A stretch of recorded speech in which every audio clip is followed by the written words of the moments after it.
Bonjour à toutes et à tous et bienvenue dans cette série sur les femmes de la Bible.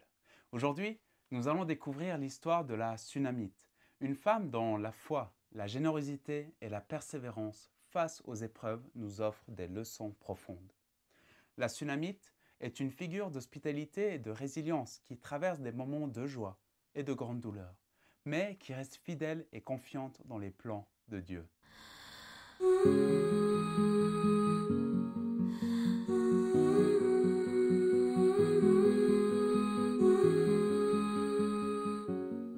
La Sunamite apparaît pour la première fois dans 2 Rois 4:8, où elle est décrite comme une femme riche et respectée, vivant à Sunem.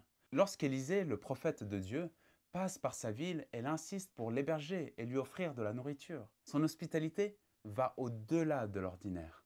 Elle décide, avec son mari, de construire une chambre sur le toit de leur maison pour qu'Élisée ait un endroit où se reposer lorsqu'il visite leur région. Ce geste de générosité démontre non seulement son hospitalité, mais aussi son respect pour l'homme de Dieu et sa foi en l'Éternel. La Sunamite nous montre ici que la vraie hospitalité n'est pas seulement un acte de courtoisie, mais un moyen de servir Dieu à travers le soin des autres. Reconnaissant pour la générosité de la Sunamite, Élisée souhaite lui offrir une bénédiction. Avec l'aide de son serviteur Géasi, il découvre qu'elle n'a pas d'enfant et que son mari est âgé. Élisée lui annonce alors une promesse extraordinaire. Nous pouvons lire cela dans le livre de 2 Rois, chapitre 4, verset 16. Élisée lui dit, « À la même époque, l'année prochaine, tu embrasseras un fils. » Bien qu'elle soit sceptique au début, cette promesse se réalise et la Sunamite donne naissance à un fils. Cet enfant devient une source de joie et d'accomplissement pour elle, montrant que Dieu honore ceux qui lui sont fidèles et généreux. Mais la joie de la Sunamite est brusquement interrompue lorsque son fils tombe malade et meurt dans ses bras. Ce moment tragique révèle une femme de grande foi et de résilience. Plutôt que de céder au désespoir, elle décide d'agir. Elle place l'enfant sur le lit d'Élisée, symbolisant son espoir que le prophète puisse intervenir, et se rend immédiatement à sa rencontre. Son insistance et sa détermination sont remarquables.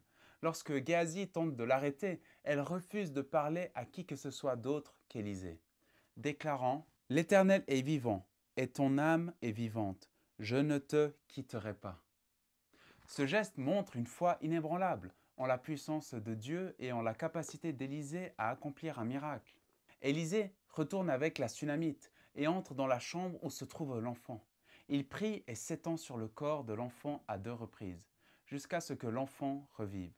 Ce miracle est une démonstration puissante de la fidélité de Dieu et de sa capacité à restaurer la vie même dans les situations les plus désespérées. La résurrection de l'enfant confirme que Dieu honore la foi de la Sunamite et la générosité qu'elle a montrée envers son prophète. Ce moment est un témoignage éclatant de la puissance de la prière et de l'intercession, ainsi que de la fidélité de Dieu envers ceux qui lui font confiance. L'histoire de la Sunamite ne s'arrête pas là. En 2 Rois chapitre 8, des versets 1 à 6, Élisée lui conseille de quitter sa terre avec sa famille à cause d'une famine imminente qui durera 7 ans. Elle obéit et s'exile, mais à son retour, elle découvre que sa terre a été confisquée.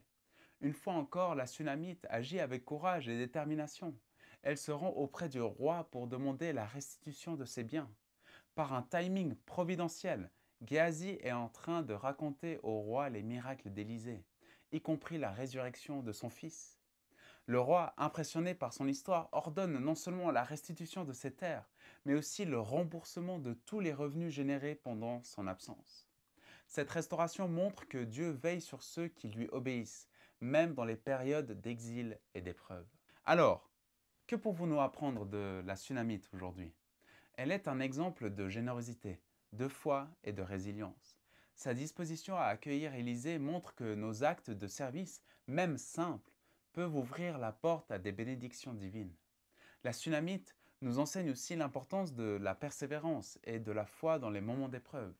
Elle ne cède pas au désespoir face à la mort de son fils, mais agit avec confiance, croyant que Dieu peut restaurer ce qui a été perdu.